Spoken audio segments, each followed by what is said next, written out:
Our next topic is about cell.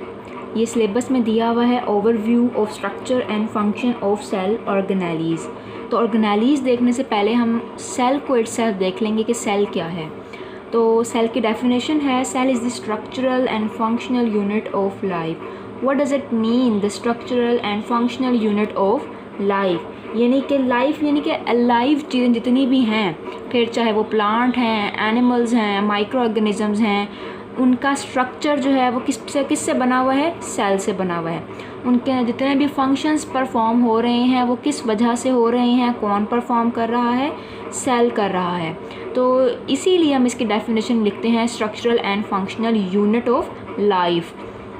ठीक है, next point इसका हम देख लेते हैं। It is the smallest unit that can carry out all the activities of life. ये हमारे पास बायोलॉजी में सबसे स्मॉलेस्ट यूनिट है जो सारे फंक्शंस परफॉर्म कर सकता है। Next, cell are the building blocks of multi cellular organism. Multi cellular, multi means many and cellular means consist of cells, यानी कि ऐसे ऑर्गेनिज्म जो बहुत सारे सेल्स के मिलने से बने हों उनको मल्टी सेलुलर ऑर्गेनिजम्स कहते हैं।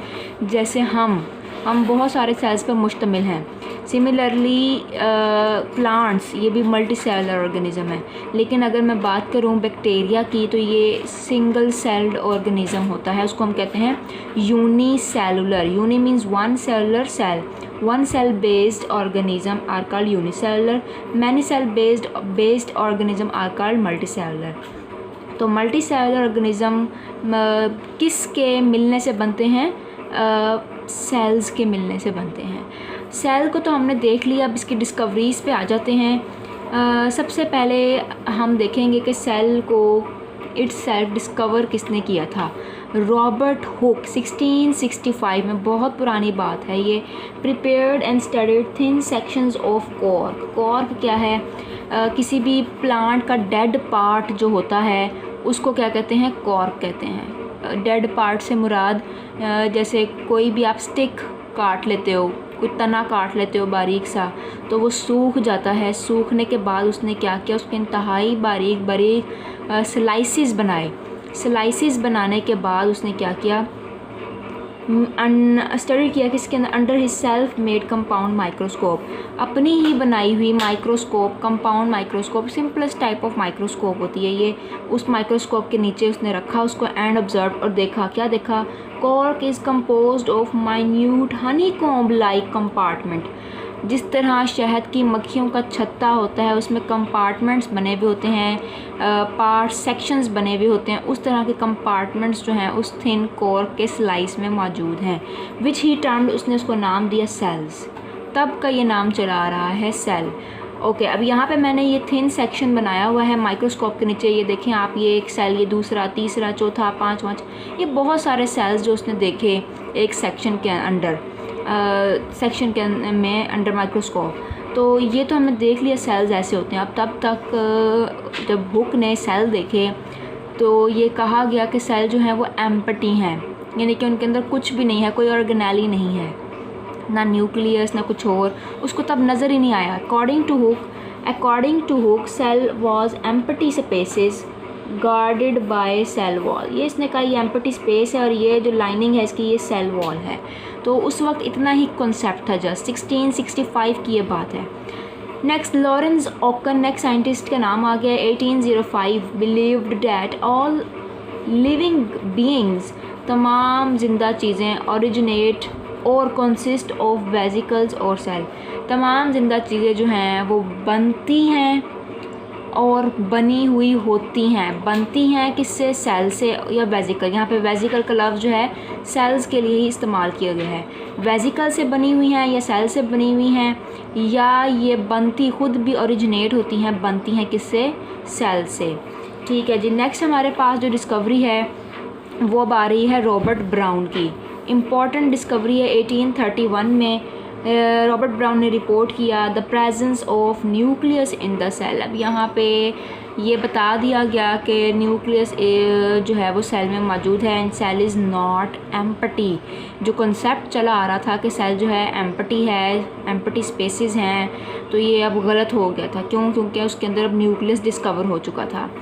ओके, नेक्स्ट हमारे पास जो आ रही है सेल थ्योरी की बात आ रही है, ये बहुत इम्पॉर्टेंट है। 2 जर्मन वर्कर्स, जर्मनी के रहने वाले 2 साइंटिस्ट थे, क्या नाम था उनका, थियोडोर शेवान जो एक ज़ूलॉजिस्ट था, इसने 1839 में, और श्लाइडन, ये आपने CSCH को शीन की आवाज़ निकालनी है, इसी तरह शेवान में भी शीन की आवाज़ निकालनी है। 1838 अ बॉटनिस्ट, जो हमारे पास शेवान है ये एनिमल को स्टडी करता था, ज़ूलॉजिस्ट था। जो श्लाइडन है ये बॉटनिस्ट था, प्लांट को स्टडी करता था, इसने 1838, 1 साल का फ़र्क है।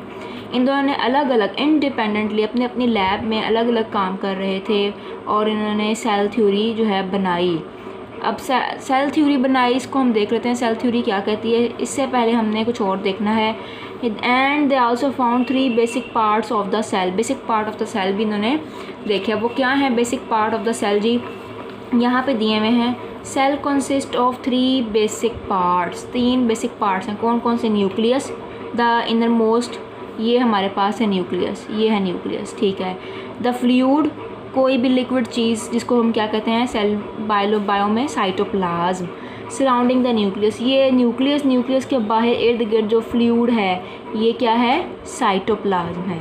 एंड आउटर कवरिंग और मेम्ब्रेन, अब इस साइटोप्लाज्म के बाहर एक कवरिंग है या मेम्ब्रेन है, उसको क्या कह रहे हैं? Plasma membrane. ये जी प्लाज्मा मेम्ब्रेन यहाँ पे लेबल कर दी गई है, ठीक है जी। अब cell wall is an additional structure present only in plants, plant cell के अंदर ये एक डिफरेंस आ रहा है प्लांट और एनिमल सेल का।